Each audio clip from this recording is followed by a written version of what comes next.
Coach, how important is it to get off to a fast, positive start here at home, right from the outset? I think it's going to be important for us to get off to a good start for a lot of reasons. You know, there's going to be a lot of emotions.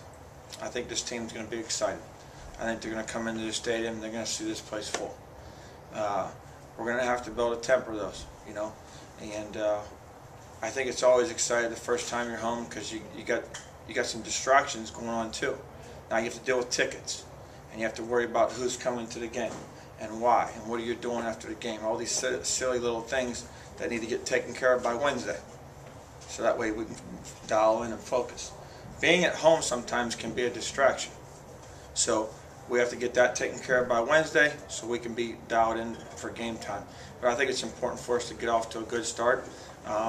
You know, in any football game, you know, anybody you play, the longer the game goes on, there's always a chance of an upset. You know, Ole Miss last week lets Jacksonville State hang around.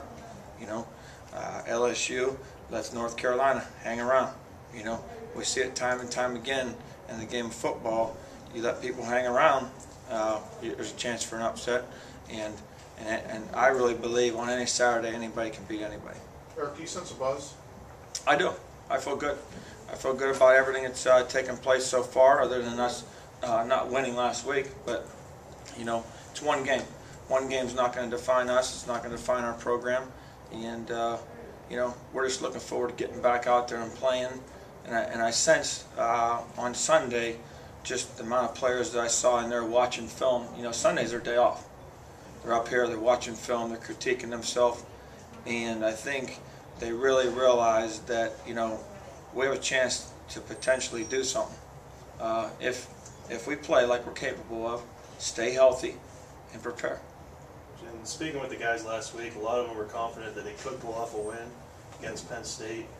What were the guys' reactions after the game, and how do you maintain that level of confidence after a loss to, even though it's a Big Ten team? Well, you know, you look at the first 5 minutes of the second half. I've been in those games. You know, what happens is if you're at Penn State, you go in at halftime, and basically you start just ripping people. You know, you wake them up. And what happens is your team either wakes up and responds and comes out and there's an avalanche, or you let them continue to hang around and there is a potential for an upset. Well, obviously we all know what took place in our game. That kickoff return for a touchdown was the match. You know what I mean? The match was lit right there, and we didn't gather ourselves from that right there, and we didn't respond very well. But that's a lesson. Next year when we go to Michigan State, okay, when I stand in front of this team, we talk about you need to expect to win. We need to play 4 quarters of football. You know, maybe it'll send a message instead of just playing 2 quarters of football, you know, or 3 quarters. So these are all lessons that we'll learn for today, next week, and obviously next year and years to come. And that's part of the process of doing what we're trying to do here. You said the guys were in here on Sunday, but how did they react right after the game, and has their mood? Was there a solemn mood? Has it changed? Quiet, you know. Just anytime we lose a football game, we're going to mourn it. Anytime we win a football game, we're going to enjoy it. It's a 24-hour rule. Once 24 hours is over, we're done. And it does you no good on Monday and Tuesday to relive a bad or a good situation. You know, you can look at this 2 ways. You can either on Tuesday feel good about the way you played at Penn State, or you can feel bad about the way you played at Penn State. But it absolutely has no bearing on the way we should be preparing for Butler. Our focus needs to be on Butler. That's the team we need to play, and they're a good football team. They're a good football team. Talk about how emotions, distractions here. What's it going to be like for you to bring that team up that tunnel for the first time Saturday? I think it's going to be exciting. You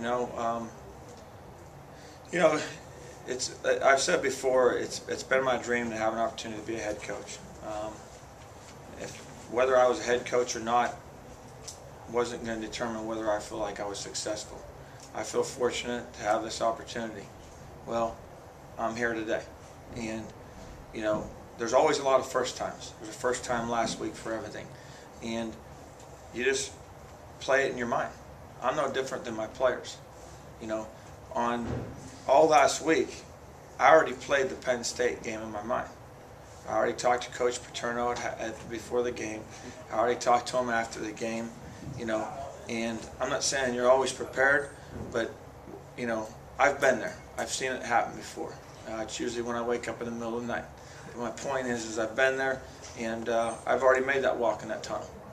So, you know, I'm sure I'll be excited about it, you know, and flattered, but I've been there. I've already lived it, and I think that way I can keep my emotions in somewhat under control. The only time I ever really lose my emotions is obviously when there's a curveball, bad call or something, and tendency to get upset. But that's my nature, and I apologize in advance. Coach, just out of curiosity, how did the post-game conversation with Coach Paterno you visualized turn out different from what you wound up actually talking about? Well, you know, obviously I had that conversation a couple of different times. I had a belief that we were going to win that game. And I knew we had a game plan to win the game. Let's put it that way. There wasn't any doubt in my mind. And I think you guys saw it for a little while that there was probably a chance. But it is what it is. And Coach Paterno is very respectful. Awesome man. Awesome person. You know, him and I have played against each other before. There's a lot of mutual respect there.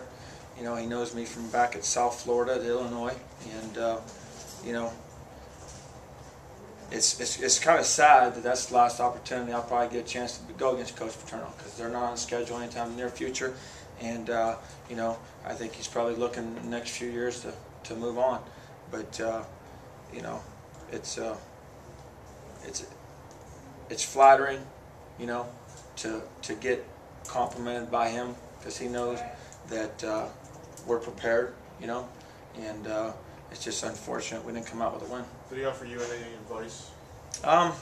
You know, he asked me initially, early on before the game, he says, you know, why'd you get in this profession? You know, are you crazy? You know, because it's changed so much from when he started and obviously when I started. But you know, he says, Coach, you know, you got a good football team there, and your kids played hard. You know, everything's correctable, and you guys are going to have a great year. I'm confident. So, and he wished me well, and you know, wished my family well, and we went our way.